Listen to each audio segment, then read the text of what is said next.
Have you ever stumbled upon those haunting old photographs of 19th century cities, Paris, New York, London, where the streets are wide, the buildings grand, but the people completely missing? It's almost eerie, like the world just hit pause. But why are these cityscapes so empty?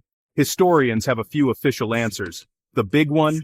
Early cameras took ages to snap a photo, sometimes up to half an hour, so anyone moving, even a little, wouldn't show up at all. But here's the twist.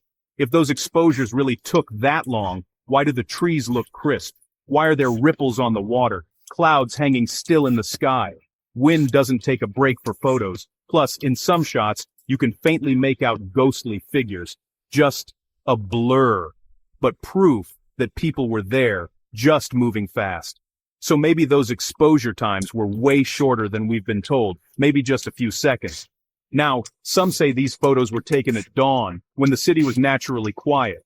Or maybe they snapped them during the workday, when everyone was indoors. But there's another theory that's a whole lot wilder, and honestly kind of fascinating. It's called the mud flood hypothesis. According to this idea, sometime in the mid-1800s, a global disaster struck, a planet-wide reset.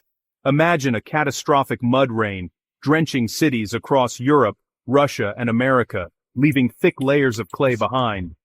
Southern regions? They got scorched by heat or plasma storms, turning them into deserts. Supposedly, this wiped out an entire civilization, one that built all those majestic, oversized buildings we marvel at today. Ever notice how old city blocks sometimes have doors and windows below street level? Or how Seattle's got a whole underground city? Mainstream history blames gradual buildup or city planning. But mud flood fans say it's proof the cities were buried, fast, and then dug out by survivors. Here's where it gets really sci-fi.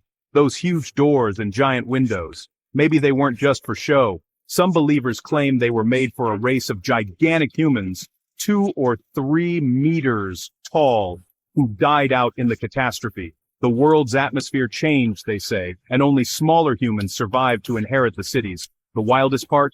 According to this theory, the whole story was covered up.